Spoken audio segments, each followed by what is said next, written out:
Votre honneur, je présente la pièce A, ma facture détaillée pour l'éducation de ma nièce après la mort de sa mère. Tante Catherine annonça, faisant glisser un dossier en cuir sur le sol du tribunal avec la confiance de quelqu'un qui n'avait jamais perdu une dispute au dîner de Thanksgiving. Le juge ajusta ses lunettes, parcourant la facture de $30 000 qui détaillait tout, du travail émotionnel aux dépenses de gâteau d'anniversaire, puis leva les yeux avec une expression que je n'avais jamais vue en 3 ans d'études de droit. Madame Harrison, dit-il lentement. Avant de continuer, pourriez-vous peut-être expliquer pourquoi cette facture ne mentionne pas le soutien financier constant que vous receviez déjà pour les soins d'Amelia? La salle d'audience fut prise d'une clameur. L'avocat de Catherine se précipita à travers des papiers tandis que le visage de ma tante se décolorait. Derrière moi, les cousins venus encourager la cause juste de leur mère commencèrent à murmurer. Je restai parfaitement immobile, laissant la bombe que j'avais enterrée dans les documents de découverte faire son travail. C'est différent, balbutia Catherine, sa voix perdant l'indignation juste qu'elle portait comme une armure. Cet argent était pour ses soins, pour lesquels vous lui demandez maintenant de payer. Le juge Coleman arque un sourcil. Donc, vous aviez des fonds dédiés à son soutien, et maintenant vous voulez qu'elle vous paie à nouveau pour les mêmes dépenses. Je touchai le bras de mon avocate, Helena Reeves, notre signal prédéterminé. Elle se leva, aussi lisse que du vieux whisky. Votre honneur, nous souhaiterions présenter nos contre-preuves concernant la manière dont ces fonds ont été réellement utilisés. Catherine rougit cramoisie. C'est ridicule. J'ai élevé cette fille ingrate pendant 8 ans. 8 ans de sacrifice. Sacrifice. Le mot avait le goût de sou de cuivre. Le même mot qu'elle utilisait quand elle me enfermait dans ma chambre pour avoir posé des questions sur maman. Le même mot qu'elle crachait quand je suppliais de voir des photos de famille. Le même mot qui ornait chaque culpabilisation, chaque manipulation, chaque rappel que j'étais un fardeau qu'elle prétendait porter. Le juge Coleman leva une main pour faire taire. Nous allons procéder de manière ordonnée. Madame Harrison, veuillez expliquer votre facture. Elle redressa sa veste de designer discount, celle qu'elle avait achetée avec l'argent destiné à mon collège. Après la mort de ma sœur, j'ai accueilli Amelia par bonté de cœur. Personne d'autre ne le ferait. Son père était déjà parti, et j'avais 3 enfants à moi. Chaque centime sur cette facture représente un sacrifice que ma famille a fait. Passons en revue point par point, dit le juge, son ton s'aiguisant. Nourriture, $8 000. Madame Harrison, ne receviez-vous pas déjà des fonds réguliers destinés aux besoins d'Amelia? Eh bien, oui, mais pour l'aide ménagère d'une famille de 5 personnes, cela couvrait à peine. L'avocat de Catherine toucha son bras, mais elle le repoussa. Votre honneur, ces programmes ne couvrent pas le coût total de l'éducation d'un enfant. Non, acquiesça le juge Coleman. C'est pourquoi vous avez également reçu un soutien mensuel supplémentaire. Selon ces registres, c'était plus que suffisant pour les bases.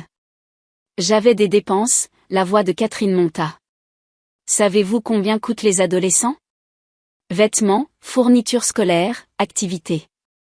Activités, dis-je pour la première fois. Ma voix portant à travers la salle d'audience. Quelles activités? Tante Catherine. Helena toucha ma main en guise d'avertissement, mais le juge Coleman hocha la tête. Le demandeur peut s'exprimer sur ce point. Je me levai, 18 ans de silence se brisant comme un barrage. Je n'avais pas le droit de participer à des activités. Trop cher. Vous avez dit que je portais les vêtements de votre fille Meghan, même si les fonds de soutien étaient destinés aux vêtements. Je mangeais des repas différents de ceux de votre famille. Riz et haricots pendant que vous aviez du steak. Dois-je continuer? Toi, ingrate, commença Catherine, mais son avocat attrapa son bras.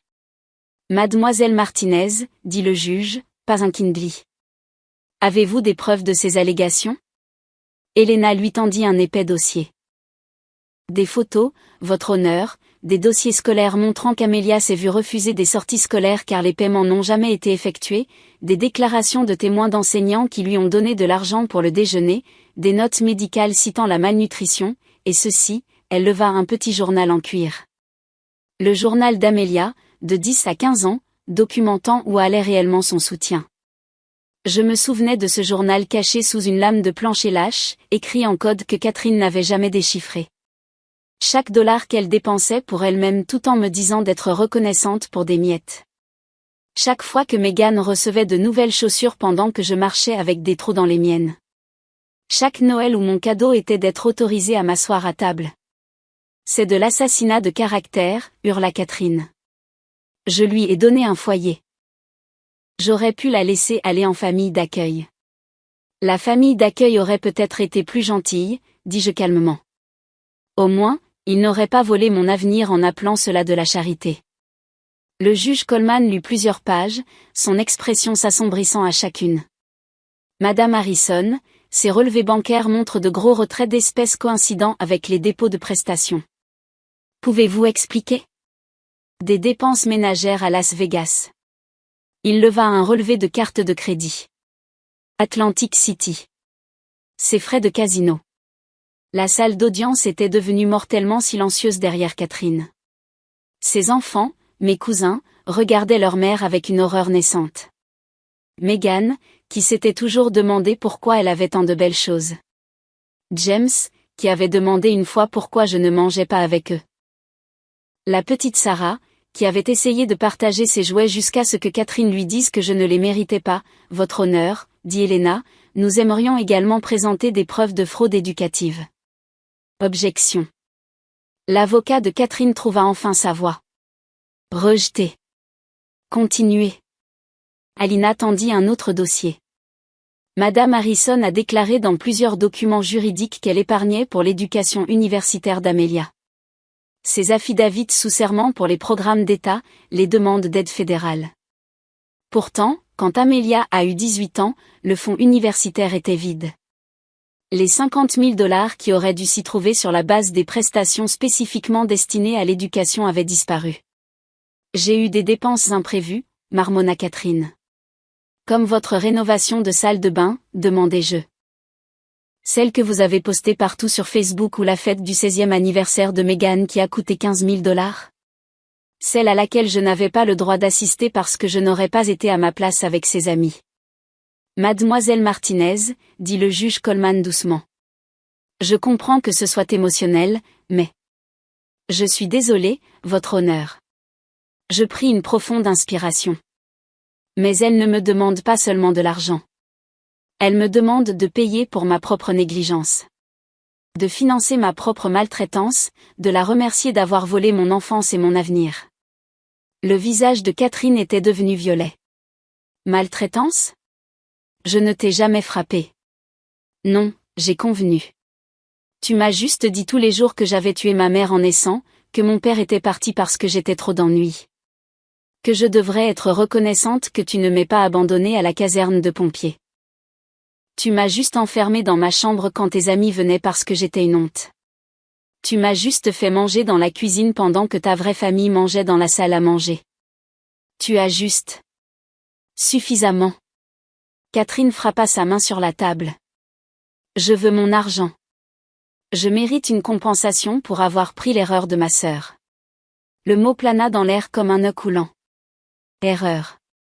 La voix du juge Coleman était devenue arctique. Vous considérez votre nièce comme une erreur. L'avocat de Catherine chuchotait frénétiquement à son oreille, mais les dégâts étaient faits. Son vrai visage avait transpercé devant tout le monde. Je veux dire, nous avons tous entendu ce que vous vouliez dire, dit le juge. Il se tourna vers moi. Mademoiselle Martinez, avez-vous autre chose à ajouter? Je regardais Catherine, je la regardais vraiment pour la première fois depuis des années. Elle semblait plus petite d'une certaine manière, dépouillée du pouvoir qu'elle avait exercé sur un enfant en deuil. Juste une chose, tante Catherine, vous souvenez-vous de ce que vous m'avez dit le jour où j'ai obtenu ma bourse complète pour l'université? Elle ne dit rien. Vous m'avez dit que je devrais y renoncer, que les gens comme nous ne vont pas à l'université, que je devrais trouver un emploi et commencer à vous rembourser pour tout ce que vous aviez fait. Je souris malicieusement. C'est à ce moment-là que j'ai su que je devais partir. Que je devais devenir quelqu'un que vous ne pourriez plus détruire. Et l'avez-vous fait? Demanda le juge Coleman. Devenu quelqu'un. J'ai obtenu mon diplôme à Summa Cum Laude. J'ai obtenu une bourse complète pour la faculté de droit. J'ai réussi le barreau du premier coup. Je redressai les épaules. Je suis devenue avocate spécialisée dans les droits des victimes. J'aide les enfants qui sont exploités financièrement par leurs tuteurs. Il s'avère qu'il y a beaucoup de tantes Catherine dans le monde. Le juge hocha lentement la tête. J'en ai entendu assez. Madame Harrison, votre demande est non seulement rejetée, mais je transmets ce dossier au département des services sociaux pour une enquête sur la fraude aux prestations. Vous avez reçu 280 000 $ pour prendre soin de votre nièce, et selon vos propres aveux aujourd'hui, vous la considériez comme un fardeau et une erreur. Les preuves suggèrent que vous l'avez systématiquement privée du nécessaire tout en vous enrichissant. Vous ne pouvez pas, de plus, continua-t-il, je recommande une enquête criminelle pour fraude, négligence et violation fiduciaire. Vous aviez une obligation légale d'utiliser ces fonds pour le bénéfice de mademoiselle Martinez. Au lieu de cela, vous avez financé une amélioration de votre style de vie tout en la soumettant à des abus émotionnels et à la négligence. L'avocat de Catherine la tirait vers la porte, mais elle se retourna, les larmes coulant sur son visage. Pas des larmes de remords, des larmes de rage.